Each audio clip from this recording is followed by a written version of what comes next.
On continue, Inch'Allah, à expliquer le hadith de Amr ibn Abasa as-Sulami. Ce hadith qui nous a été rapporté par l'imam Muslim, Amr ibn Abasa, radiyallahu anhu, dit: Kuntu wa ana fil jahiliyyati, du temps de la jahiliyya, adhunnu anna an-nas ala dhalalah. Je croyais que les gens étaient égarés. Wa annahum laysu ala shay'in wa hum ya'buduna al-awthan. Je trouvais qu'ils étaient sur rien, sur aucune vérité, et que leur idolâtrie ne reposait sur rien, puisqu'ils étaient idolâtres et qu'ils adoraient les statues. قال فسمعت برجل بمكة يخبر أخبارا. À ce moment-là, j'ai entendu un homme citer des informations à propos d'Allah subhanahu wa ta'ala. J'ai entendu un homme citer des informations, sous-entend des informations à propos de l'islam, à propos du prophète Ibrahim alayhi salam, à propos d'Allah subhanahu wa ta'ala. فقعدت على راحلتي. J'ai donc pris ma monture et j'ai voyagé vers lui pour le rencontrer. فقدمت عليه. Lorsque je suis arrivé, فإذا رسول الله صلى الله عليه وسلم مستخفيا جراء عليه قومه أي أنهم كانوا متسلطين عليه لمكانتهم وقوتهم. Tamam.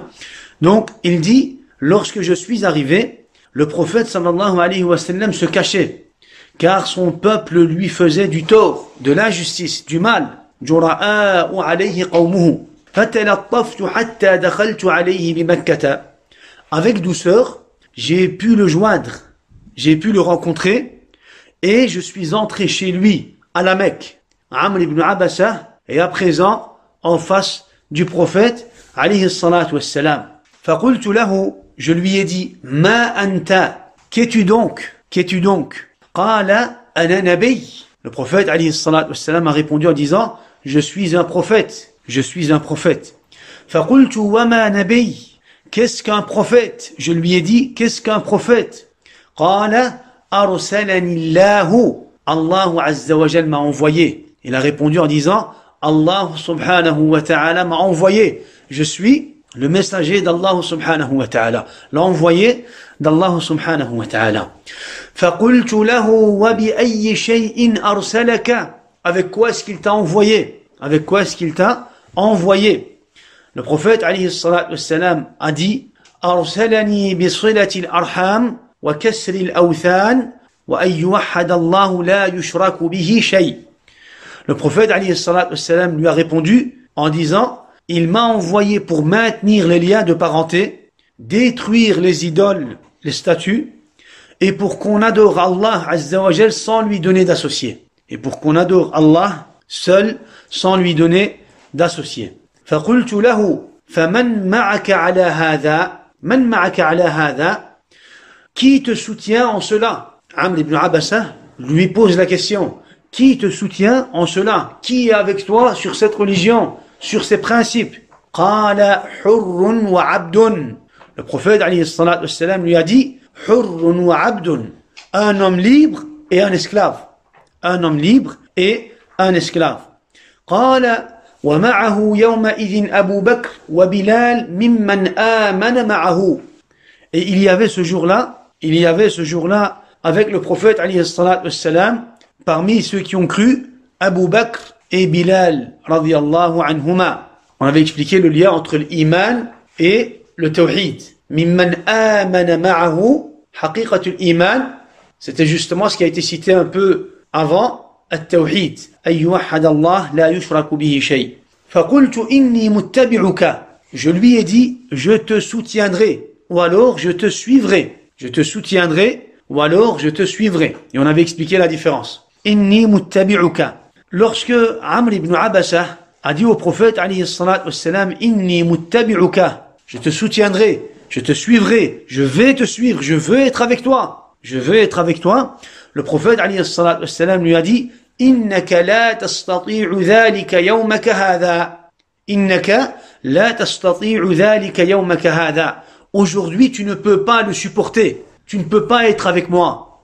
Ne vois-tu pas ma situation et celle des gens? Je suis moi-même en difficulté à la Mecque. Tu ne pourras pas être ici avec moi à la Mecque.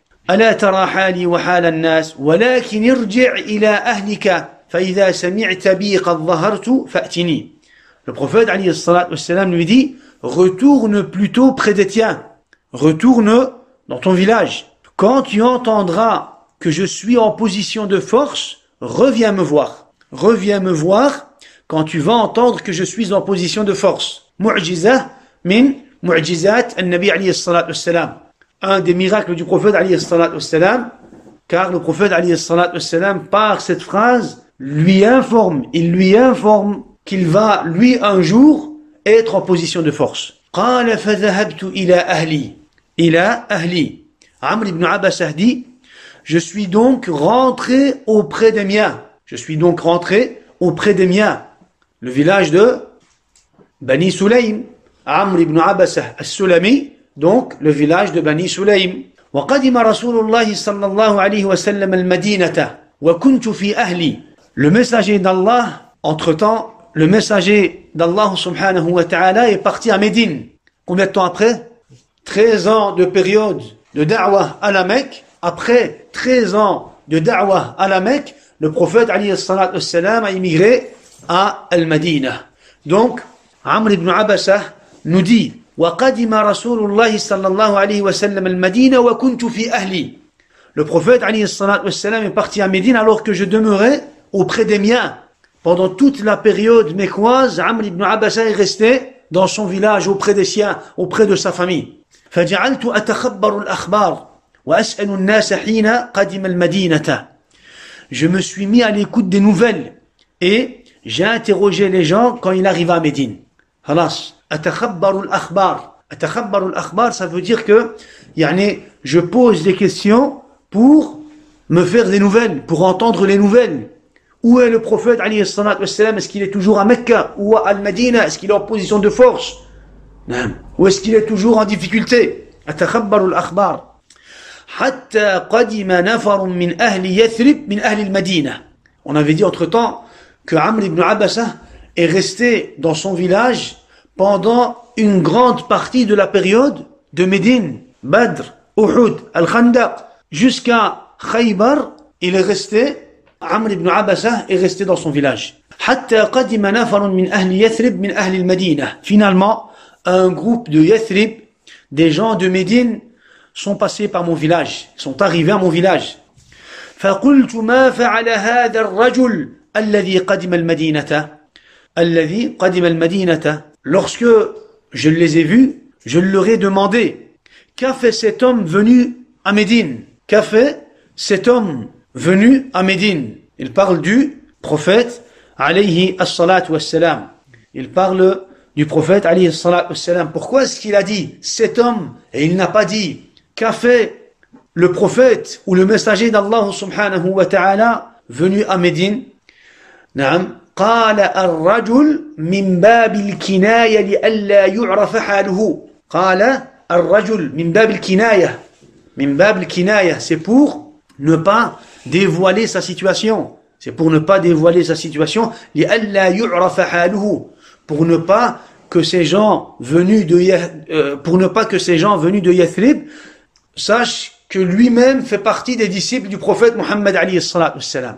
Donc, qu'est-ce qu'il a fait? Il a utilisé le kinaya. Al-kinaya, il a utilisé un terme pour avoir des informations sur le prophète alayhi salatu wassalam. Un terme général. Un terme général pour avoir des informations sur le prophète alayhi salatu wassalam. Qu'a fait cet homme venu à Médine? Qu'a fait cet homme venu à Médine? فقالوا, on est arrivé à cette phrase. فقالوا الناس إليه سراع.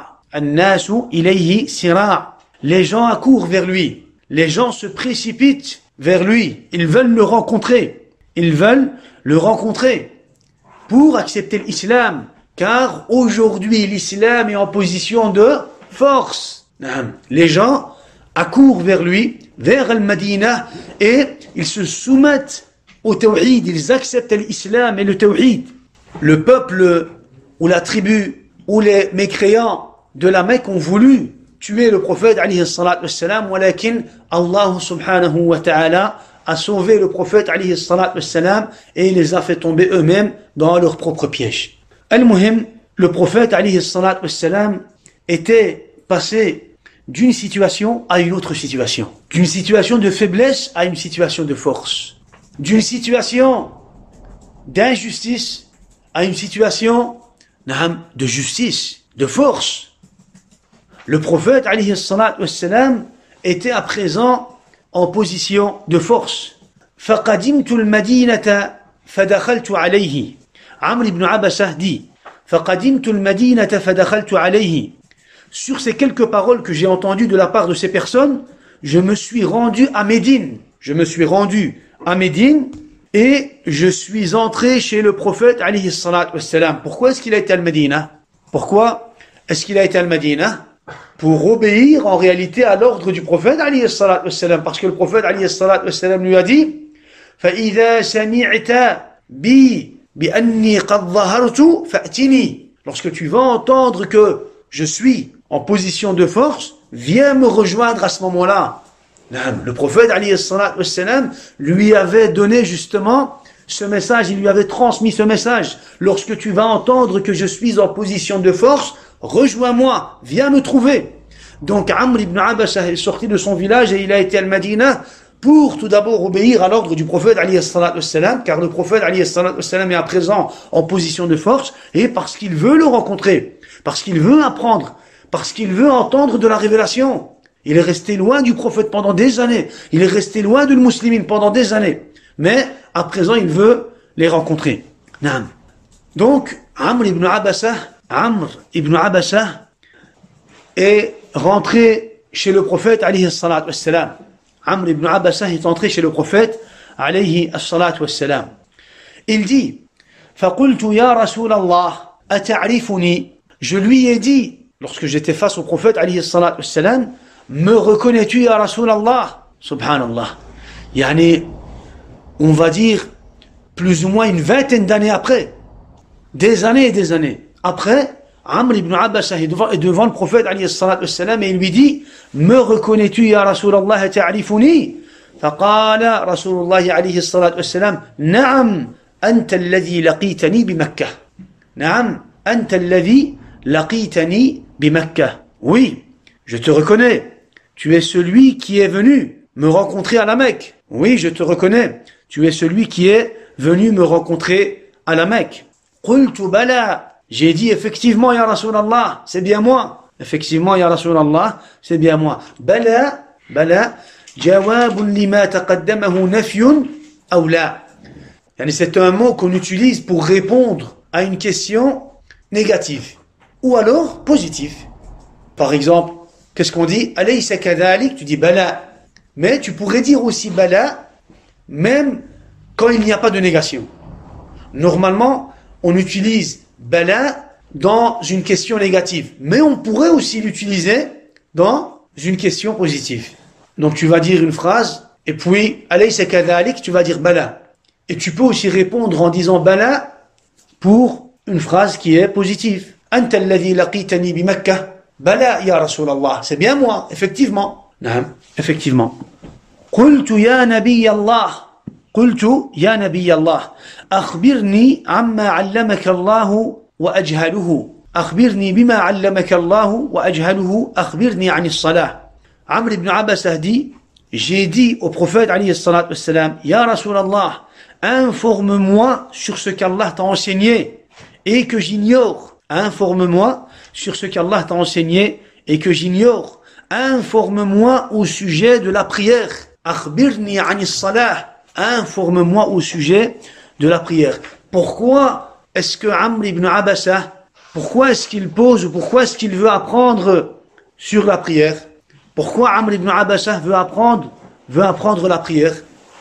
Pourquoi est-ce qu'il pose la question au prophète alayhi salatu wassalam mais sur la prière?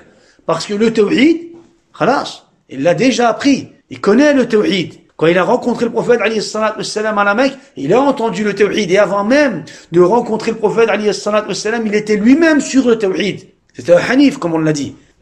Mais il veut à présent apprendre les autres piliers de l'islam, la prière. On comprend par la réponse du prophète alayhi salatu wassalam, qu'il voulait apprendre les règles de la prière surérogatoires et pas les prières obligatoires. En fonction de la suite du hadith, on comprend que Amr ibn Abasa a posé la question pour apprendre les règles de la prière surérogatoire et pas les prières obligatoires. Et c'est justement en fonction de cela que des savants ont dit Amr ibn Abasa, même s'il est resté loin du prophète alayhi salatu wassalam, dans son village à Bani Sulaym, il avait reçu une partie de la révélation et donc la prière. Il priait, il connaissait les 5 prières obligatoires. Il connaissait et il priait les 5 prières obligatoires. Mais il ne connaissait pas, on va dire, il ne connaissait pas toutes les règles de la prière surérogatoire. Et donc, qu'est-ce qu'il a fait? Il a posé la question au prophète alayhi salatu wassalam pour apprendre les détails à propos de la prière surérogatoire. قال فصل صلاة الصبح ثم أقصر عن الصلاة حتى تطلع الشمس حتى ترتفع فإنها تطلع حين تطلع بين قرني الشيطان وحينئذ يسجد له الكفار. Le prophète alayhi salatu wassalam lui a répondu: accomplis la prière de subh, accomplis la prière de subh, puis abstiens-toi de prier jusqu'au lever du soleil. Accomplis la prière de subh, puis abstiens-toi de prier jusqu'au lever du soleil, jusqu'à ce qu'il apparaisse. Car quand le soleil se lève, il se dresse entre les 2 cornes du diable. Donc, avec ces quelques paroles, le prophète alayhi salatu wassalam lui explique les moments interdits pour les prières surérogatoires. Awqat an-nahi. Awqat an-nahi. Il y a des moments dans la journée dont on ne peut pas prier de prières surérogatoires. En dehors des prières obligatoires, il y a des moments dans la journée, entre les prières obligatoires, des moments où on ne peut pas prier des prières surérogatoires, nawafil. Et c'est justement cela que le prophète, alayhi salatu wassalam, c'est justement ces quelques moments et les règles en relation avec ces temps que le prophète, alayhi salatu wassalam, va enseigner à Amr ibn Abasa. Donc il lui dit, accomplis la prière de subh, puis abstiens-toi de prier jusqu'au lever du soleil, jusqu'à ce qu'il apparaisse.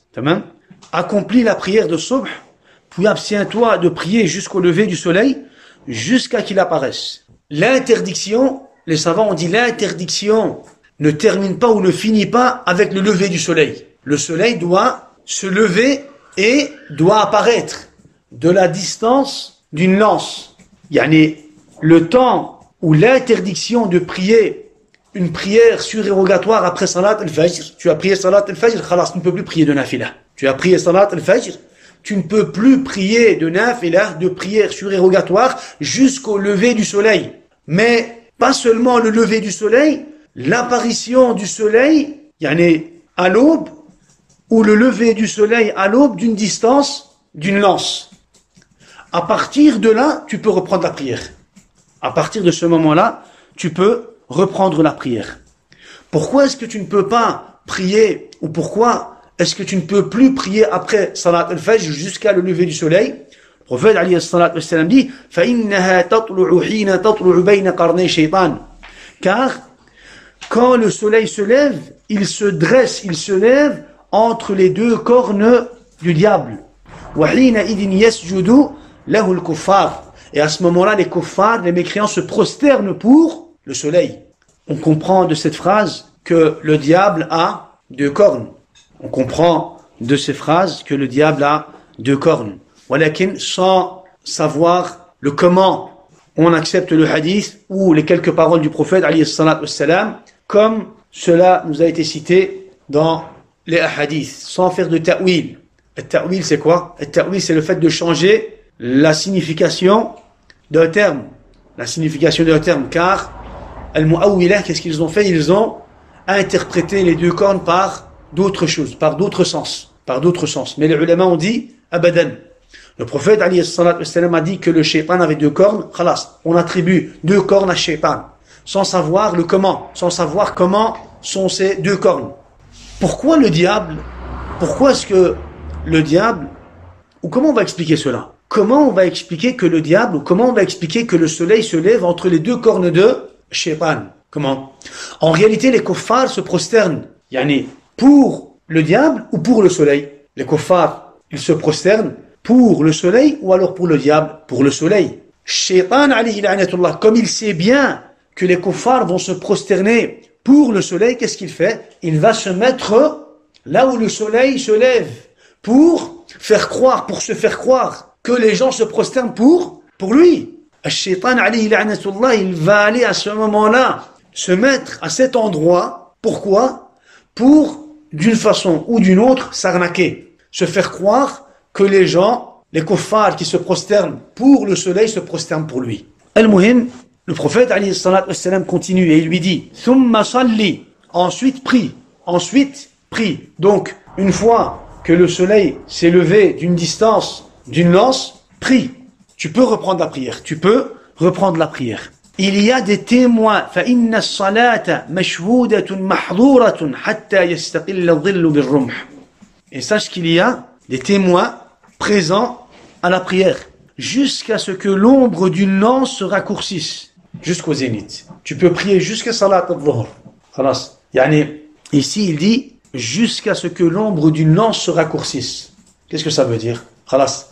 Ça passe de l'autre côté, l'ombre passe de l'autre côté et ça commence à quoi? Ça commence à se raccourcir. Tamam? Même jusqu'au zénith. ثم أقصر عن الصلاة فإنه حينئذ تسجر جهنم. Ensuite, abstiens-toi de faire la prière. À ce moment-là, au zénith, abstiens-toi de faire la prière, car c'est à ce moment-là que le Jahannam, que l'enfer est attisé, ranimé ou est rendu plus vif. فإذا أقبل الفيء فصلي فإن الصلاة مشهودة محظورة حتى تصلي العصر. Quand l'ombre réapparaît, prie jusqu'à l'asr. Quand l'ombre réapparaît, prie jusqu'à l'asr et sache qu'il y a des témoins présents à la prière. ثم أقصر عن الصلاة. Après la prière de l'asr, abstiens-toi de prier. ثم أقصر عن الصلاة حتى تغرب الشمس فإنها تغرب بين قرني الشيطان وحينئذ يسجد لها الكفار. Puis abstiens-toi de prier jusqu'au coucher du soleil, car il se couche entre les deux cornes du diable, et c'est à ce moment-là que les mécréants se prosternent devant lui, devant le soleil. Donc, par ces quelques paroles, le prophète alayhi salatu wassalam enseigne aux compagnons Amr ibn Abasa les règles de la prière surérogatoire. Et les moments interdits pour les prières surérogatoires. Awqat al-nahi. Al-Shaykh, qu'est-ce qu'il a fait? Il a cité le hadith jusqu'à cet endroit. En réalité, le hadith continue. Dans la continuité du hadith, Amr ibn Abasa demande au prophète alayhi salatu wassalam de lui expliquer les ablutions, les mérites des ablutions. Amr ibn Abasa, lorsqu'il a cité ce hadith à un autre compagnon, nommé Abu Umama lui a dit à Amr ibn Abasa, انظر ما تقول في مقام واحد يعطى هذا الرجل يا عمرو, regarde ce que tu dis. Abu Umama, il a été étonné d'entendre autant de règles dans un seul hadith. Le prophète alayhi salatu wassalam lui a expliqué les règles de la prière surérogatoire et puis il lui a expliqué al-wudu. Le prophète alayhi salatu wassalam lui a cité autant de règles. Ou alors Amr ibn Abasa a cité autant de règles dans ce hadith, dans un seul hadith. Alors Abu Umama, étonné de cela, il lui dit: Ya Amr, regarde ce que tu dis. Est-ce qu'il est possible que le prophète alayhi salatu wassalam cite autant de règles à une personne pendant une seule assise? Alors Amr ibn Abasa lui dit: Ya Aba Umama, ou Aba Umama, laqad kabura sinni wa raqqa 'azmi wa iqtaraba ajali. J'ai vieilli, wa raqqa 'azmi, j'ai commencé à être faible, wa iqtaraba ajali, et la mort s'est approchée de moi. La mort est proche de moi. وما بي حاجة أن أكذب على الله ولا على رسول الله عليه الصلاة والسلام. Je n'ai pas besoin. Pourquoi mentir sur Allah Azza wa Jal et sur le prophète alayhi salatu wassalam? Maintenant que j'ai vieilli, pourquoi sais-tu que je mens sur le prophète alayhi salatu wassalam ou sur Allah subhanahu wa ta'ala? Il lui dit: لو لم أسمع من رسول الله إلا مرة أو مرتين أو ثلاثا حتى عد 7 مرات ما حدثت به أبدا ولكن سمعته أكثر من ذلك. Ici, je n'avais pas entendu ce hadith de la bouche du prophète alayhi salatu wassalam une fois, 2 fois, 3 fois, jusqu'à 7 fois. Il cite 7 fois, 1 fois, 2 fois, 3 fois, 4 fois, 5 fois, 6 fois, 7 fois. Je n'aurais pas cité ce hadith. Si je n'avais pas entendu ce hadith de la bouche du prophète alayhi salatu wassalam 1 fois, 2 fois, 3 fois, jusqu'à 7, il dit, je n'aurais pas cité ce hadith. Mais je l'ai entendu plus que 7 fois. Je l'ai entendu de la bouche du prophète alayhi salatu wassalam plus que 7 fois. Donc qu'est-ce qu'il avait fait? Il avait entendu ce hadith du prophète, il avait entendu ce hadith de la bouche du prophète alayhi salatu wassalam autant de fois. Amr ibn Abasa. Amr ibn Abasa. Maintenant, dans ce hadith, quelle est la partie qui nous intéresse dans ce hadith? La partie qui nous intéresse, ya ikhwa, dans ce hadith, ثم أقصر عن الصلاة حتى تطلع الشمس وحتى ترتفع فإنها تطلع حين تطلع بين قرني الشيطان وحينئذ يسجد لها الكفار وحينئذ يسجد لها الكفار. Donc la partie qui nous intéresse dans ce hadith, c'est quelques phrases. Abstiens-toi, ou alors accomplis la prière de Subh, puis abstiens-toi de prier jusqu'au lever du soleil, jusqu'à qu'il apparaisse, car quand le soleil se lève, il se dresse entre les 2 cornes d'un diable, ou entre les 2 cornes du diable, et c'est à ce moment-là que les mécréants se prosternent pour lui, pour le soleil. Pourquoi ce hadith? Pourquoi cette partie du hadith? Pourquoi est-ce que c'est cette partie du hadith qui nous intéresse? La illa, la cause, ya ikhwa, le prophète alayhi salatu wassalam nous cite la cause dans le hadith. Il dit وَحِينَ إِذٍ يَسْجُدُ لَهَا الْكُفَّارِ. C'est à ce moment-là que les mécréants font la prière.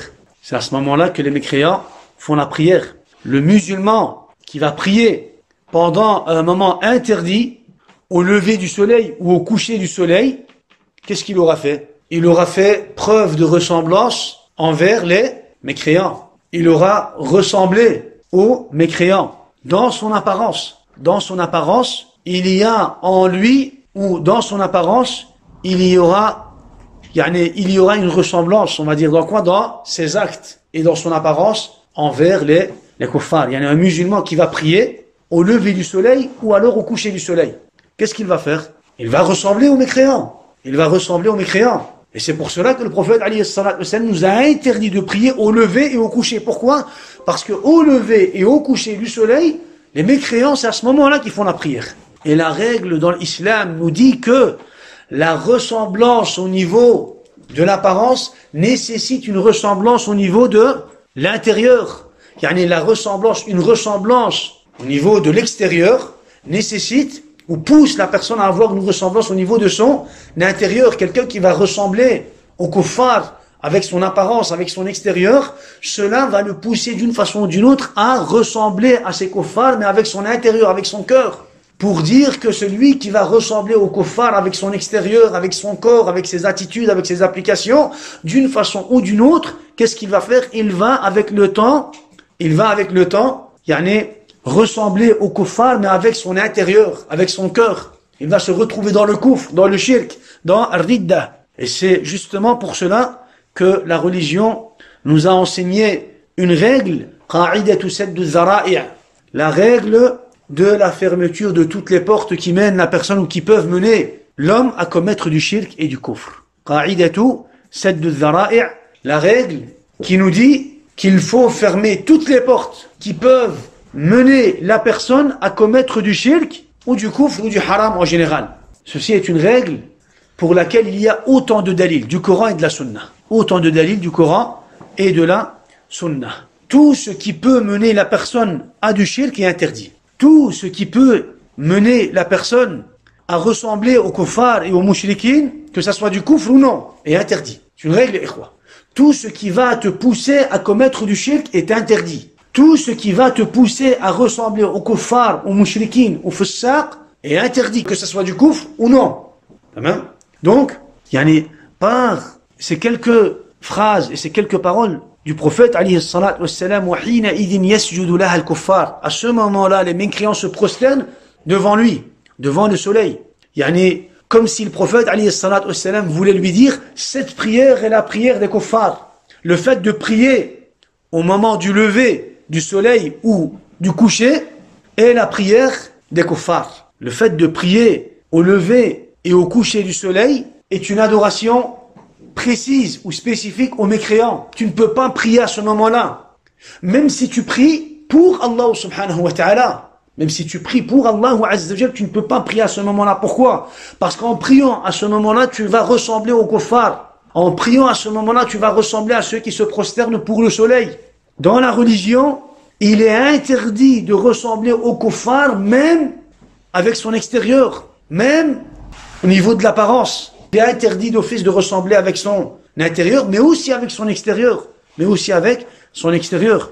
فقد نهى النبي صلى الله عليه وسلم عن الصلاة وقت طلوع الشمس ووقت الغروب معللا ذلك النهي بأنها تطلع وتغرب بين قرني الشيطان وإنه حينئذ يسجد لها الكفار. Le prophète sallallahu alayhi wa sallam a certes interdit de prier au moment du lever et du coucher du soleil, en justifiant que celui-ci se lève et se couche entre les cornes du diable, et qu'à ce moment-là, les mécréants se prosternent pour lui, pour le soleil. ومعلوم أن المؤمن لا يقصد السجود إلا لله وأكثر الناس لا يعلمون أن طلوعها وغروبها بين قرني الشيطان ولا أن الكفار يسجدون لها.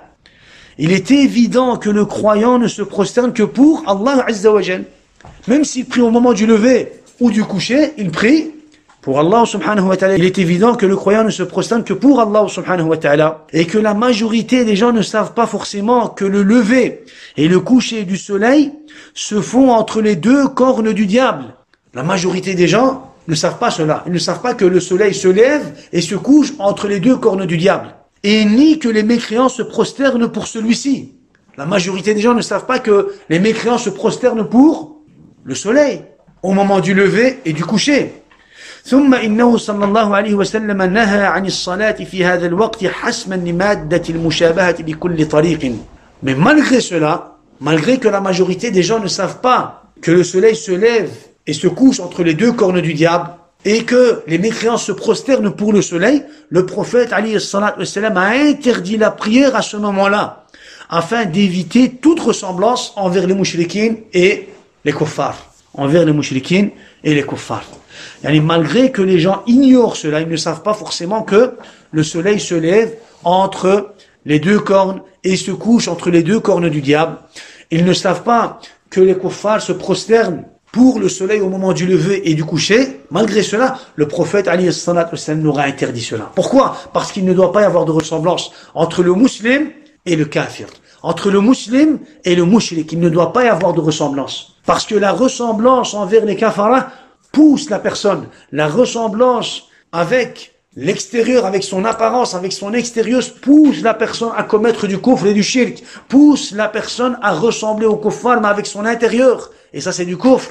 Donc, on comprend à présent pourquoi Al-Shaykh a cité ce hadith. Ça, ya ikhwa. On a compris. Yani, si je te demande, explique-moi pourquoi Al-Shaykh a cité le hadith de Amr ibn Abasa dans ce livre. Dans ce livre, on va parler de quoi? On va parler du takfir du mu'ayyan. Du takfir du mu'ayyan, ça veut dire le fait de considérer une personne précise comme kafir. Est-ce que ça existe dans l'islam ou pas? Est-ce qu'on peut considérer une personne comme mécréante, comme kafir dans l'islam ou pas? On va expliquer cela, on va expliquer ce sujet, yani par rapport au délil du Coran et de la Sunna et des paroles des ulama, des paroles des savants, d'Ahl Sunnah. Et justement, pour introduire ou pour rentrer dans le sujet, le Cheikh nous a cité le hadith de Amr ibn Abasa. Le hadith de Amr ibn Abasa. Il veut te dire, il ne peut pas y avoir de ressemblance. Même si tu n'as pas la même croyance. Même si tu ne le fais pas, avec le même principe. Les kuffars se prosternent pour le soleil, pour honorer, pour adorer le soleil. Toi, tu te prosternes pour Allah azza wa jal. Mais malgré cela, tu ne peux quand même pas prier et te prosterner au moment où les kuffars vont se prosterner. Car, car il y a à ce moment-là une ressemblance. Il y a à ce moment-là une ressemblance. L'interdiction, ya ikhwa, l'interdiction de ressembler aux mouchriquines. L'interdiction, tu peux faire un sous-titre, l'interdiction de ressembler aux mouchriquines. Il est connu, ya ikhwa, dans la religion par nécessité. Il est connu dans la religion par nécessité qu'il est interdit de ressembler aux mouchriquines, aux kuffars, الزنادقة المبتدعة المتفلسفة الفساق الفجار إلى آخره. Il est interdit dans la religion de ressembler aux associateurs, aux mécréants, à zanadiqa, aux innovateurs, aux égarés d'une façon générale. Et ce sujet est connu dans la religion par nécessité. Tu ne peux pas retrouver un musulman qui va ignorer cela. Tu ne peux pas retrouver un musulman qui va ignorer cela. Mais il est interdit dans la religion de quoi? Il est interdit dans la religion de ressembler aux mécréants, al-kuffar. Que ça soit une ressemblance au niveau, de la prononciation de certaines paroles, ou de l'application de certaines applications, ou de certaines adorations, ou de certains actes, ou alors dans certaines traditions ou coutumes, al-muhim, il est interdit. Il est interdit de quoi? Il est interdit de ressembler aux mécréants et aux associateurs. La illa, pourquoi est-ce qu'il est interdit? Parce que la ressemblance au niveau de l'extérieur ou de l'apparence va pousser la personne à ressentir une alliance de l'amour envers ces différentes catégories de mécréants ou d'égarés. Pourquoi est-ce qu'il est interdit? C'est quoi la cause? La cause est qu'en ressemblant avec son apparence, avec son extérieur, cela va d'une façon ou d'une autre avec le temps pousser la personne à ressentir de l'alliance, al-wala, envers ces mouchriquines. Quelqu'un qui va ressembler aux mouchriquines, même s'il ne croit pas comme eux, avec le temps il va croire comme eux. Quelqu'un qui va ressembler aux kuffar avec son extérieur, avec son apparence, avec le temps, même s'il ne croit pas comme eux, même s'il n'a pas les mêmes principes ou les mêmes croyances, avec le temps, il va ressentir de l'alliance, al-wala, envers ces gens-là. Il va vouloir les soutenir, il va les aimer. Il va ressentir un lien, subhanallah. Il va ressentir un lien envers ces gens-là. Quelqu'un qui va aimer les mubtadi'a, quelqu'un qui va ressembler aux mubtadi'a, aux innovateurs, avec son extérieur, avec son apparence, il ressemble aux mubtadi'a. Il fait leurs actions avec son extérieur, il ressemble aux mubtadi'a. Avec le temps, il va ressentir de l'alliance envers les mubtadi'a. Il va les soutenir, il va les aimer et il va se retrouver avec eux. Il va devenir lui-même mubtadi'a. Et justement, ya ikhwa, quand on regarde la vie des compagnons, radwanullahi alayhim, on voit comment ils ont compris ce principe, ya ikhwa. Quand on regarde la vie des compagnons, radwanullahi alayhim, on voit combien ils ont donné de l'importance à ce sujet. Et on voit comment ils ont appliqué cela. Ils se sont désavoués, ou ils se sont séparés des mouchriquines à tous les niveaux. Ils se sont différenciés des mouchriquines à tous les niveaux. Dans leurs paroles, dans leurs actions, dans leurs croyances, dans les coutumes et les traditions, dans leur façon de faire. As-sahabatu radwanullahi alayhim, lorsqu'on lit leur vie, lorsqu'on lit les récits qui nous parlent des compagnons radwanullahi alayhim, on voit combien ils ont été sensibles, combien ils ont été subtils en ce sujet. Subhanallah. Ils se sont différenciés à tous les niveaux. Ils se sont différenciés des mouchriquines, des kuffars, à tous les niveaux, que ce soit dans leurs paroles, leurs actions, leur attitude, leur comportement, leur façon de faire, à tous les niveaux, subhanallah. À un tel point où le désaveu des mouchriquines et le fait de se différencier des mouchriquines est devenu leur caractéristique principale. Subhanallah. Ils se sont tellement différenciés des mouchriquines, des kuffars, que leur caractéristique principale est devenue le désaveu et le fait de se différencier des mouchriquines. Subhanallah. Ils ont été connus par cela, ou pour cela. Et c'est comme ça en réalité qu'ils ont concrétisé leur iman, qu'ils ont concrétisé et perfectionné leur iman. Et c'est de cette façon qu'ils ont atteint le sommet dans toutes les adorations. C'est comme ça qu'ils ont mérité l'agrément d'Allah subhanahu wa ta'ala et la satisfaction, l'agrément et la satisfaction d'Allah subhanahu wa ta'ala. Aujourd'hui, on voit combien les gens négligent ce principe. Aujourd'hui, on voit combien les gens négligent ce principe. Combien est-ce qu'ils remettent ce principe en question. À la place de rappeler ce principe aux gens, on les voit appelés justement à ressembler à al-kafara. On les voit appelés à tashabbuh bil kuffar. Tashabbuh bil kuffar. Combien aujourd'hui il y a de dhullal, de, entre parenthèses, savants égarés. Combien il y en a aujourd'hui qui appellent à quoi? Qui appellent à at-tashabbuh bil kuffar. Que ça soit dans leur croyance, ou dans leur attitude, ou dans leur façon de faire. Ils appellent à quoi? Ils appellent à ressembler aux mécréants. Ils appellent à ressembler aux kuffar, aux mushrikines. Pourtant, Allah subhanahu wa ta'ala a dit dans Surat al-Ma'idah, le verset 51.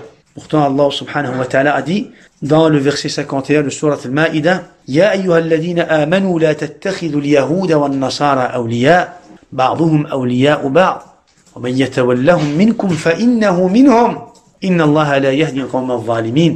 Ô les croyants, ne prenez pas pour alliés al-yahoud wan-nasara, ne prenez pas pour alliés al-yahoud wan-nasara. Ils sont alliés les uns des autres. Ils sont alliés les uns des autres. Al-Yahoud ou Al-Nasara, même si tu les vois différents, Allah Azza wa Jal. C'est lui qui nous informe de cela et il nous dit, ils sont alliés les uns des autres. Et celui d'entre vous qui les prend pour alliés devient un des leurs. وَمَنْ يَتَوَلَّهُمْ مِنْكُمْ فَإِنَّهُ مِنْهُمْ. خلاص. Et celui d'entre vous qui les prend pour alliés, Al-Yahoud ou Al-Nasara, devient un des leurs. Certes, Allah ne guide pas les gens injustes. Ce verset est un verset muhkam, clair. Tu le lis dans ta langue, tu le lis et tu le comprends. Ce verset est un verset muhkam. Tu n'as pas forcément besoin de quoi? Tu n'as pas forcément besoin d'explications et de tafsir pour comprendre ce verset. C'est un verset qui est clair dans ses termes et ses sens. وَمَنْ يَتَوَلَّهُمْ مِنْكُمْ فَإِنَّهُ مِنْهُمْ. Et celui d'entre vous qui les prend pour alliés devient un des leurs. Devient un des leurs. Il devient comme eux. Il devient mushrik. Il s'allie avec les mushrikines, il devient mushrik. Il s'allie avec les Yahoud, il devient Yahoudi. Il s'allie avec les Nasara, il devient Nasrani. Il a akhiri. Il a akhiri. Ce verset, malgré al-mushrikin ou al-kafara, sera un verset qui sera récité jusqu'à la fin des temps. Qui sera récité jusqu'à la fin des temps.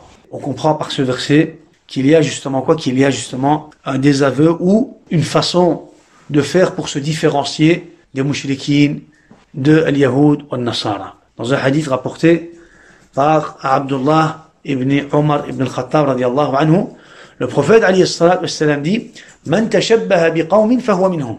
Man tashabbaha biqawmin fahuwa minhum. Celui qui imite un peuple en fait partie. Celui qui imite un peuple en fait partie. Celui qui ressemble à un peuple en fait partie. فيه دلالة على النهي الشديد والتهديد والوعيد على التشبه بالكفار في أقوالهم وأفعالهم ولباسهم وأعيادهم وعباداتهم وغير ذلك من أمورهم التي لم تشرع لنا. Il y a dans ce hadith une interdiction, une menace, un avertissement pour celui qui va ressembler au kuffar.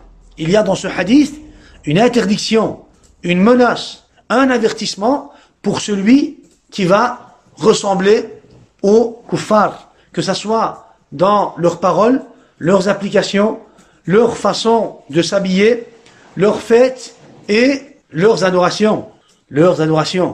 Et encore toute autre chose qui fait partie de leur vie, de leur privé. At-tashabbuh ya ikhwa, at-tashabbuh bil kuffar, le fait de ressembler aux mécréants n'est pas considéré comme du kufr akbar mukhrij min al-millah dans tous les cas. Tamam? Bil-ijma'. La ressemblance envers les mécréants n'est pas toujours considérée comme du kufr akbar qui fait sortir la personne de l'islam. Ça peut être du kufr, comme ça peut être du kufr asghar, ou alors ma'siyah, un péché. Donc, dans tous les cas, la ressemblance envers al-kuffar reste haram, mais c'est en fonction de l'application, c'est en fonction de la ressemblance qui a été réalisée qu'on va donner le jugement. Il se pourrait que le jugement de cette ressemblance est considéré comme du kufr akbar, ou alors comme du kufr asghar ou ma'siyah. Le jugement, ya ikhwa, le jugement cité dans ce hadith, man tashabbaha biqawmin fahuwa minhum.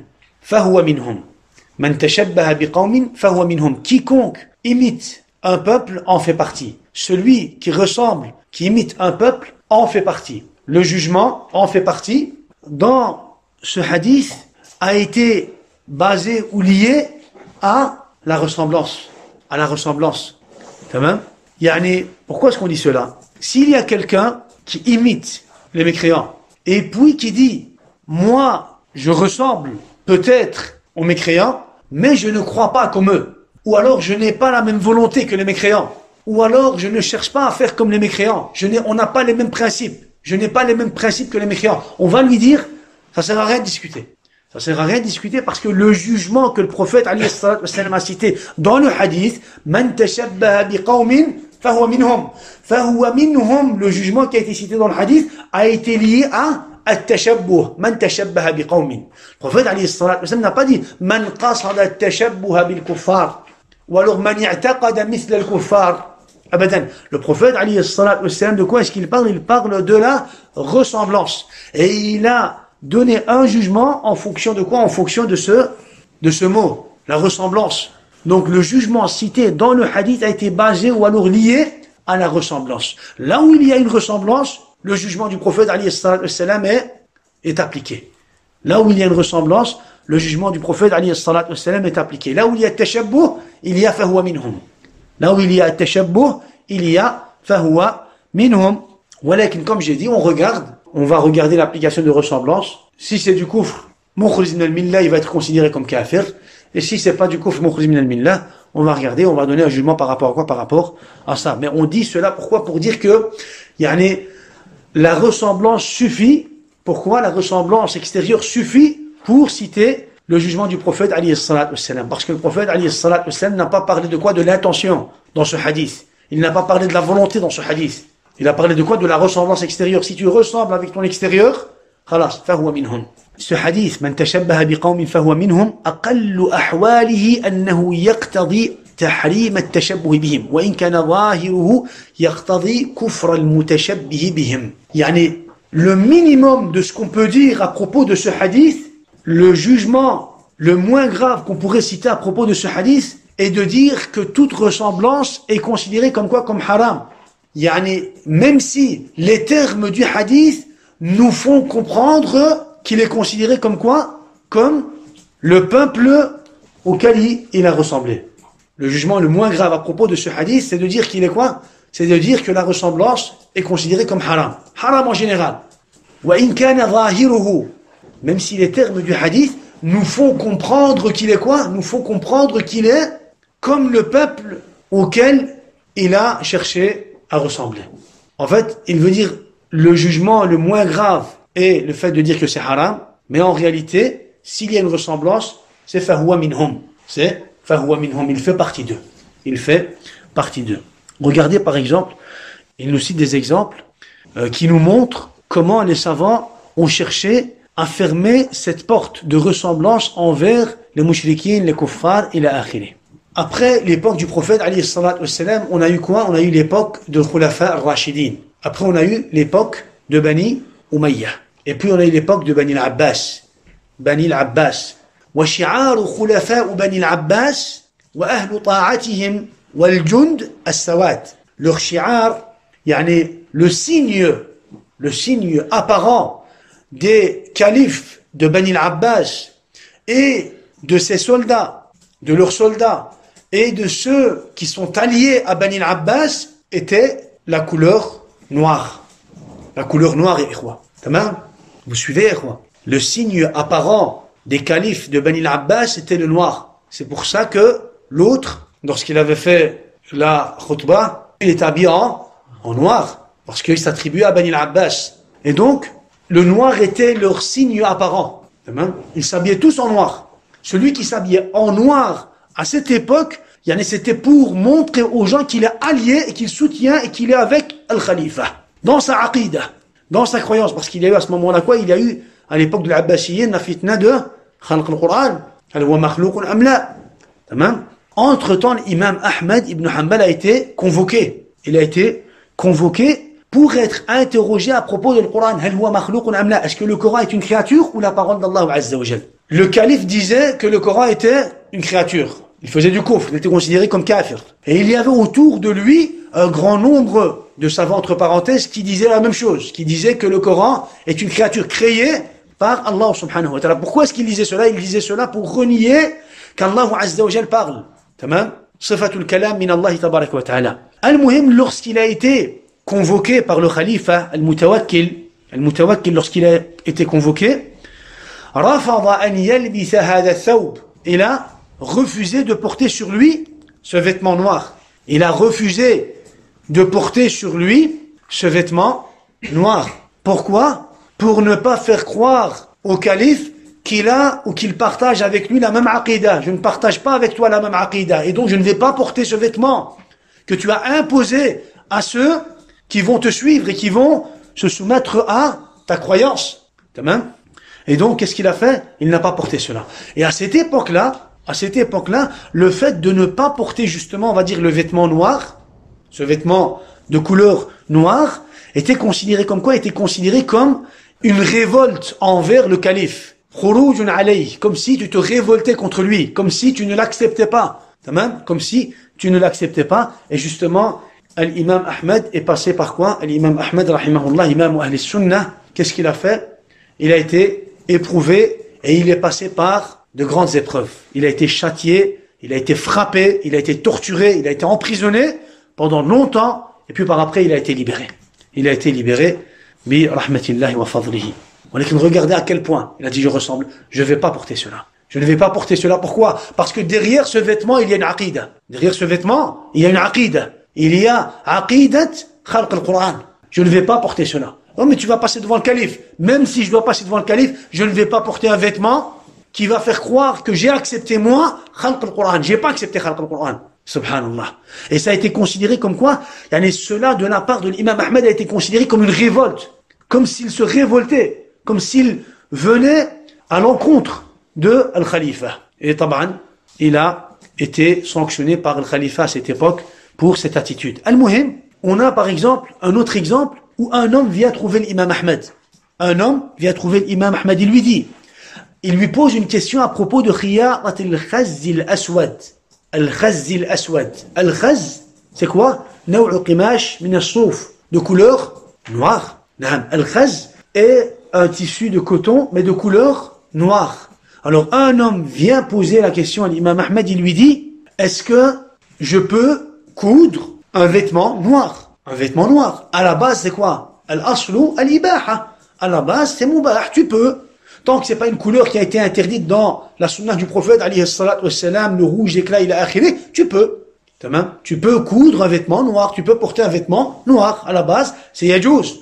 Walakin à cette époque-là, il y a une fitna. Il lui dit, إِذَا عَلِمْتَ أَنَّهُ لِجُنْدِي فَلَا تَخُطْهُ. Si tu sais que ce vêtement va être porté, ou c'est pour un des soldats de l'Khalifa, ne le coupe pas. Dans un autre récit, un homme lui vient et lui pose plus ou moins la même question. هَلْ أَخِيتُ السَّوَادِ هَلْ أَخِيتُ السَّوَادِ. Est-ce que je peux coudre le noir, le tissu noir? Il lui dit là, l'office. Là, tu peux pas. Mais pourquoi? Il lui dit, tu peux pas parce qu'il y a une fitna derrière ce tissu, tissu. Les savants d'Ahl Sunnah de cette époque ils auraient pu porter des vêtements noirs sans avoir la même aqidah que ces gens-là, que ces égarés. Walakin non, l'apparence au niveau de l'extérieur pousse la personne à ressembler au niveau de l'intérieur. Et en plus que c'est un vêtement qui a quoi? C'est un vêtement qui a en soi, on va dire, une croyance. C'est un vêtement qui représente en réalité une croyance. Et les ulama, justement, ils étaient sensibles à ce niveau-là. Man tashabbaha biqawmin fahuwa minhum abadan. Abadan. Un jour, regardez, subhanallah, à quel point. C'est un homme qui vient voir l'imam Ahmed. Un homme qui vient voir l'imam Ahmed et qui lui pose une question à propos des femmes. Il lui dit, que dis-tu d'une femme qui va demander à son mari d'aller lui acheter un vêtement noir? Abaya, comme aujourd'hui. Le fait de porter un vêtement noir est tellement grave et tellement, dangereux que les musulmans de cette époque-là, d'Ahl Sunnah, sont venus poser la question à l'imam Ahmed. Ya imam, les femmes portent de noir. Au jour d'aujourd'hui, le vêtement représente une aqida batila. Khalq al-Qur'an ila akhirih. Walakin, que dis-tu d'une femme? Est-ce qu'elle a le droit de porter le noir? Est-ce qu'elle a le droit de demander à son mari d'aller acheter un vêtement noir pour? Pour la femme, c'est pas grave, c'est plus simple, c'est plus facile. Elle peut porter le noir. Et l'homme, qu'est-ce qu'il peut porter? Que dirais-tu des vêtements ou de ce que l'homme peut porter? Que dirais-tu de ce que l'homme peut porter? Alors il dit, la yaru' bihi. Il dit qu'il ne porte pas le noir. Qu'il ne porte pas le noir. Alors ils lui disent, fatara lil khayyat an yakhita lahu. Est-ce que tu penses que le couturier pourrait coudre le noir? Est-ce que tu penses que le couturier pourrait coudre le noir? Alors il dit, فَإِذَا خَاطَهُ فَإِيش قَدْ بَقِي قَدْ أَعَانَهُ. Il dit, s'il coud le noir, فَإِيش قَدْ بَقِي, qu'est-ce qu'il lui reste d'autre? فَقَدْ أَعَانَهُ, خلاص. Il a été là avec lui, il lui a fait ce vêtement et خلاص. فَإِيش قَدْ بَقِي. Les ulama, en lisant les récits de l'imam Ahmed, ils ont dit que le ish, c'était un terme qui était, parce qu'aujourd'hui ils disent ish, c'est pas forcément un mot dans la langue arabe, dans le fusha. Walakin, quand on lit les récits de l'imam Ahmed, on voit que lui-même utilisait ce terme. Il dit fa'ish qad baqi, ish ayyu shay'in. Yani s'il lui coud le vêtement noir, qu'est-ce qu'il lui reste d'autre? Khalas, il a été avec lui. Il l'a soutenu dans sa aqida. Donc regardez, subhanallah, regardez comment l'imam Ahmed a averti. Comment l'imam Ahmed a averti les musulmans, les sunnah de son époque, de porter ne fût-ce qu'un vêtement, subhanallah. Un vêtement, pourquoi? Il les a avertis de porter ce vêtement parce qu'il y a dans ce vêtement al-dhulm, une aqidah batila. Une aqidah batila. Et à la base, les soldats des khulafa de Bani al-Abbas, ils étaient connus pour takhwif al-nas. C'était des soldats qui faisaient peur aux gens. Ils venaient tous habillés en noir et ils faisaient peur aux gens. Ils faisaient de l'injustice, du dhulm aux gens. Et pour ne pas, encore une fois, les soutenir et pour ne pas montrer, on va dire, augmenter leur nombre et montrer aux gens qu'ils sont beaucoup, subhanallah, même par ce principe-là, l'imam Ahmed avait été clair dans ce sujet. Il avait été clair dans ce sujet.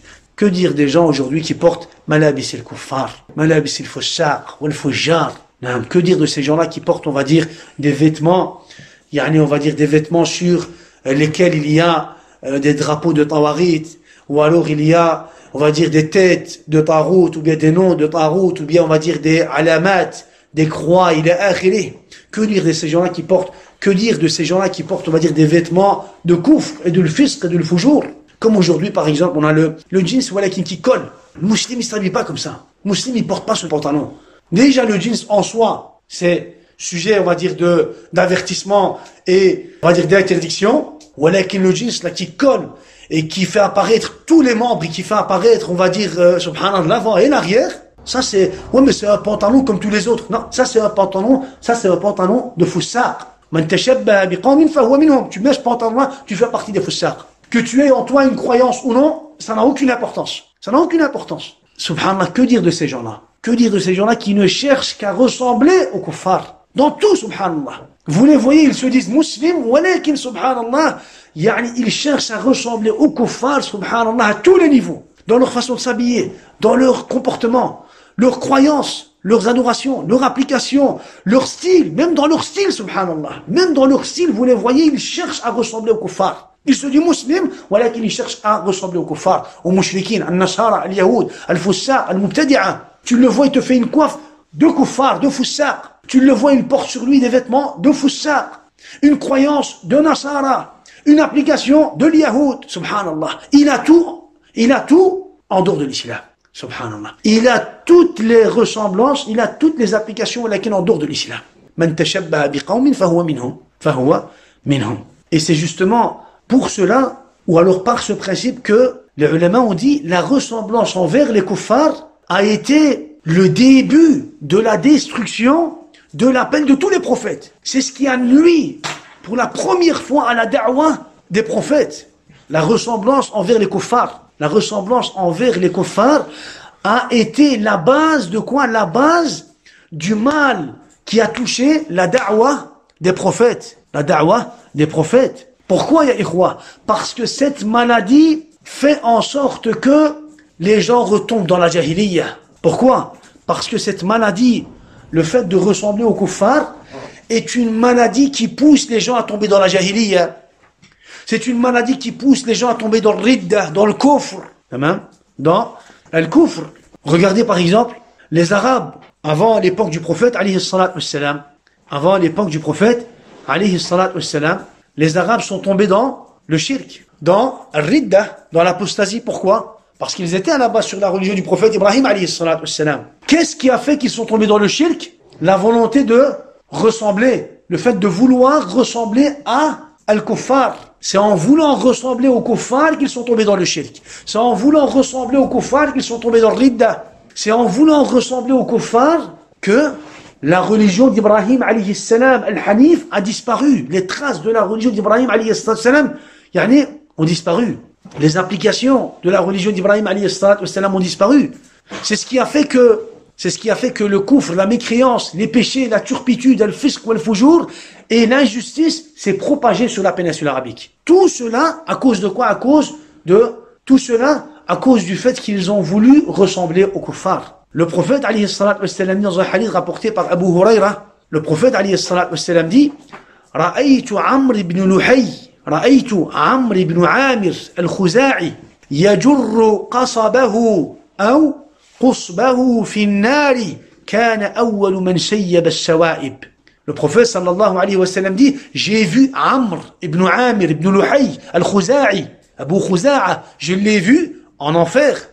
En enfer, il était en train de traîner ses intestins. J'ai vu Amr ibn Amir ibn Luhay ibn Khuza'a, ou bien Al-Khuza'i, Abu Khuza'a, je l'ai vu en enfer, il était en train de quoi? Il était en train de traîner ses intestins. Il était en train de se faire châtier en enfer en tirant ses intestins. Qu'est-ce qu'il a fait? Pourquoi le prophète alayhi salatu wassalam nous dit qu'il a vu Amr ibn Luhay? Pourquoi Amr ibn Luhay est en train de se faire châtier en enfer? Pourquoi? J'ai vu Amr ibn Amir ibn Luhay al-Khuza'i en train de traîner ses intestins en enfer. Pourquoi? Kana awwalu man sayyaba as-sawa'ib. Il a été le premier à avoir inventé as-sawa'ib. As-sawa'ib, c'est quoi? As-sa'iba, as-sawa'ib, c'est le pluriel. As-sa'iba, c'est le singulier. As-sa'iba, c'est la bête qui va être offerte pour les intermédiaires, les fausses divinités, et qui va être libérée. Elle pourra manger, entrer dans les jardins qu'elle veut. Elle pourra manger de ce qu'elle veut. Personne ne pourra l'empêcher ou la retenir ou la repousser. Pour eux, c'est une bête qui va devenir sacrée. Sa'iba est une bête qui va devenir sacrée. Une chamelle ou un chameau qui va devenir sacré. Sa'iba, attention, Sa'iba, tu peux pas la pousser, tu peux pas lui faire du mal. Même si elle mange de la nourriture, tu peux pas la toucher. Pourquoi? Parce que c'est sacré, c'est une bête sacrée. Qui a inventé cela?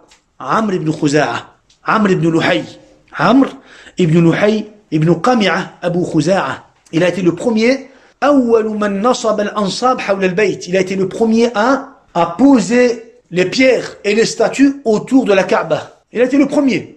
Avant lui, il n'y avait pas de pierre, il n'y avait pas de statue, il n'y avait rien autour de la Kaaba. Il a été le premier, il est venu, et il a ramené des pierres et des rochers, et il les a déposés à différents endroits de la Mecque. Il les a ramenés de Sham, parce que c'était un voyageur, il voyageait beaucoup. Il allait à Sham et puis il revenait. Et à chaque fois qu'il partait et qu'il revenait, il revenait avec une statue, avec une pierre, avec un rocher, et il la déposait. Et il déposait cela à un endroit, et il poussait les gens à adorer cette pierre ou cette statue. Il a inventé Al-Sha'iba, Al-Wasila, Al-Hami, Al-Bahira. Il a inventé plusieurs quoi? Il a inventé plusieurs catégories, on va dire, de bêtes sacrées. Il a inventé plusieurs catégories de bêtes sacrées. Le prophète, alayhi salatu wassalam, dit: je l'ai vu en enfer en train de traîner, en train de tirer ses intestins. Les Arabes, les Arabes, comme on l'a dit, ils étaient sur quoi? Sur la religion d'Ibrahim, alayhi salatu wassalam. Ils étaient sur le tawhid. Walakin, Amr ibn Luhay a voulu ressembler au kuffar de Sham. Et les Arabes ont ressemblé à Amr ibn Luhay. Et tous ensemble, ils sont tombés dans l'égarement. Pourquoi est-ce qu'ils ont pris les paroles de Amr ibn Luhay en considération? Parce que Amr ibn Luhay faisait partie de la tribu de Khuza'a.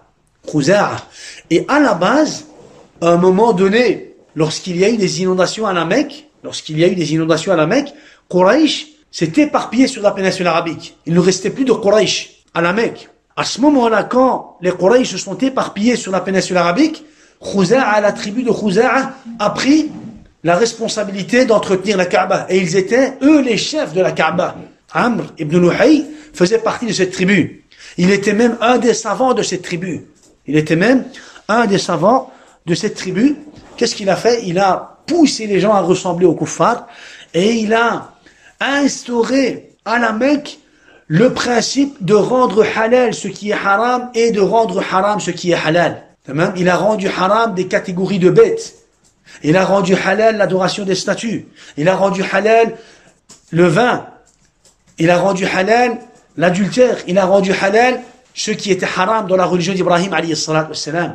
Et il a rendu haram ce qui était halal dans la religion d'Ibrahim alayhi salatu wassalam. Et de cette façon, les Arabes de la Mecque se sont retrouvés dans quoi? Dans le shirk, dans la mécréance et dans l'égarement.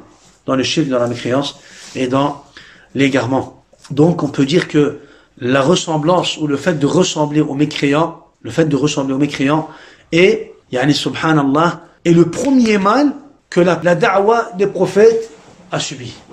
Yani, pour clôturer, on doit comprendre par ces quelques récits, ces exemples, que le musulman doit rester attaché à la sunna du prophète alayhi salatu wassalam.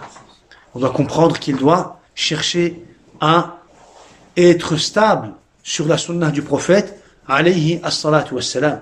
Parce qu'à chaque fois qu'il oubliera, qu'il commettra une bid'a, Allah lui fera oublier une sunna. C'est pour cela que le musulman doit rester fixe sur la sunna du prophète alayhi salatu wassalam. Il doit rester fixe sur la sunna du prophète alayhi salatu wassalam et il doit appeler les gens à la sunna du prophète alayhi salatu wassalam. Parce qu'à chaque fois qu'il risque d'appliquer ou qu'il applique une bid'a, Allah Azza wa Jal va lui faire oublier une sunna. Ça c'est sunnatullah. On a des récits de compagnons et de tabi'in dans lesquels ils nous disent مَبْتَدَعَ قَوْمٌ بِدْعَةً إِلَّا نَزَعَ اللَّهُ عَنْهُمْ مِنَ السُنَّةِ مِثْلَهَا مَبْتَدَعَ قَوْمٌ بِدْعَةً إِلَّا نَزَعَ اللَّهُ عَنْهُمْ مِنَ السُنَّةِ مِثْلَهَا. Il n'y a pas un peuple qui va commettre une bid'a et auquel Allah subhanahu wa ta'ala va leur faire oublier une sunna.